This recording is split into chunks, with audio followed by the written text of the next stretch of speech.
हरे कृष्णा। आप सभी का दिन शुभ और मंगलमय हो। आज आप सब माघ महात्म का 26वां अध्याय सुनेंगे।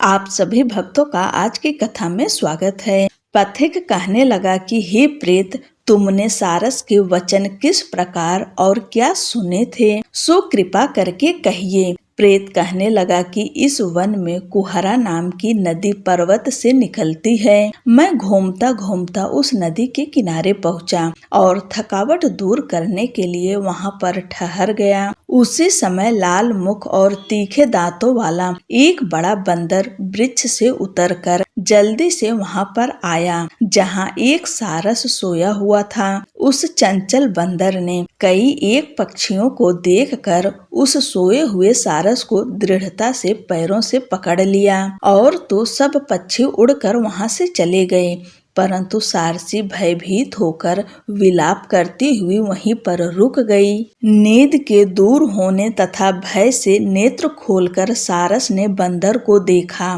और मधुर वाणी से कहने लगा, हे बंदर, तुम बिना अपराध मुझको क्यों दुख देते हो? इस संसार में राजा भी केवल अपराधियों को ही दंड देता है। तुम्हारे जैसे श्रेष्ठ प्राणी किसी को पीड़ा नहीं देते। हम अहिंसक और दूसरे के कर्मों को नहीं देखते। जल की काई खाने वाले, आकाश में उड़ने वाले, वन में रहने वाले, अपनी स्त्री से प्रेम करने वाले, दूसरों की स्त्री को त्यागने वाले, दूसरों की बुराई से दूर रहने वाले, चोरी न करने वाले, बुरों की संगत से वर्जित, किसी को कष्ट न देने वाले हैं। सो इस प्रकार मुझ निरपराधी को ही बंदर छोड़ दो। मैं तुम्हारे पहले जन्म के वृत्तांत जानता हूँ। यह सुनकर वह बंदर उसको छोड़कर दूर बैठ गया और कहने लगा कि तुम मेरे पूर्व जन्म के वृत्तांत को कैसे जानते हो? तुम अज्ञानी पक्षी हो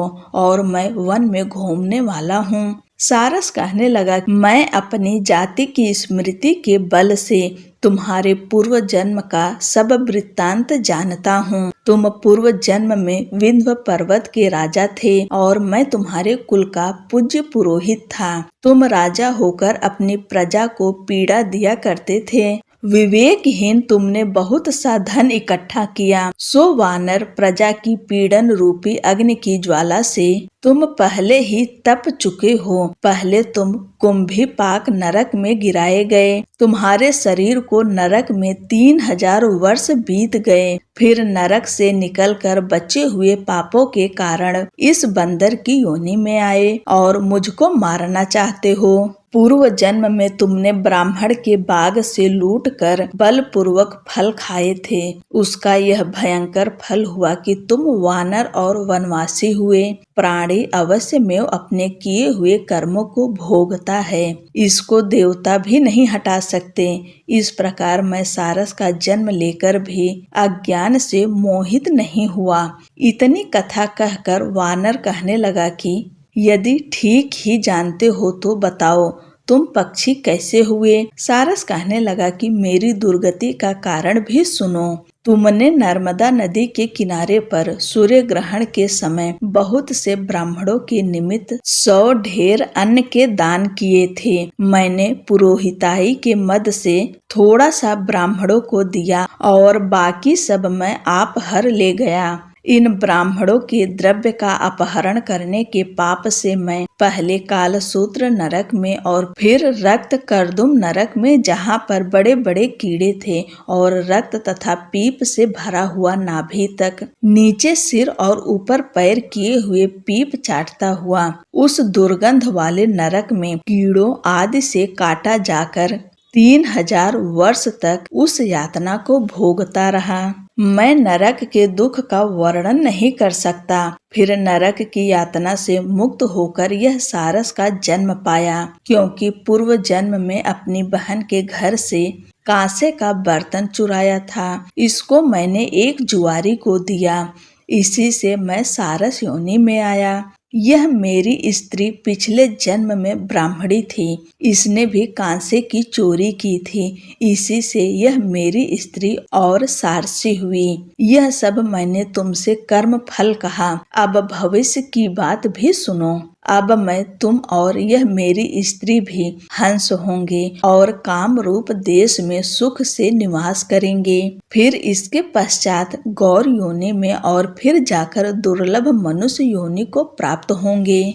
इसमें मनुष्य पाप और पुण्य दोनों ही कर सकता है। इस प्रकार शिव की माया से यह सारा जगत मोह को प्राप्त होता है। न केवल हम ही परंतु इस संसार के सभी जीव प्रवृत्ति मार्ग में फंसकर अच्छे और बुरे कर्म करते और उनका फल भोगते हैं। इसलिए सब प्राणियों को धर्म का सेवन करना चाहिए। देवता, असुर, मनुष्य, व्याघ, कीड़े मकोड़े सभी से कंटक रूपी मार्ग नहीं छूटता। केवल वेदांत जानने वाले योगी ही इस मार्ग से बच सकते हैं।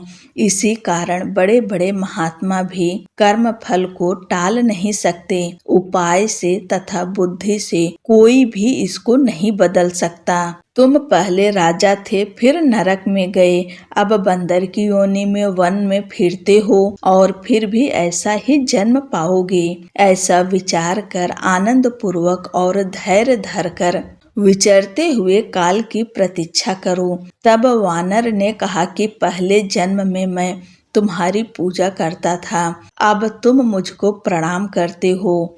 तुम जाति के स्मरण से मेरे पूर्व जन्म के वृत्तांत को जानते हो। आनंद पूर्वक रहो, तुम्हारा कल्याण हो। तुम्हारे वचनों को सुनकर मैं मोह रहित होकर वन में विचरूंगा। प्रेत कहने लगा कि हे पथिक, मैंने नदी के तट पर बंदर और सारस का यह संवाद सुना। तब मुझको बोध हुआ और मोह तथा शोक का नाश हुआ। बोलो लक्ष्मी नारायण की जय। आज की कथा यहीं पर समाप्त होती है। आगे की कथा अगले की वीडियो में सुनेंगे। तब तक के लिए जय श्री कृष्णा, राधे राधे।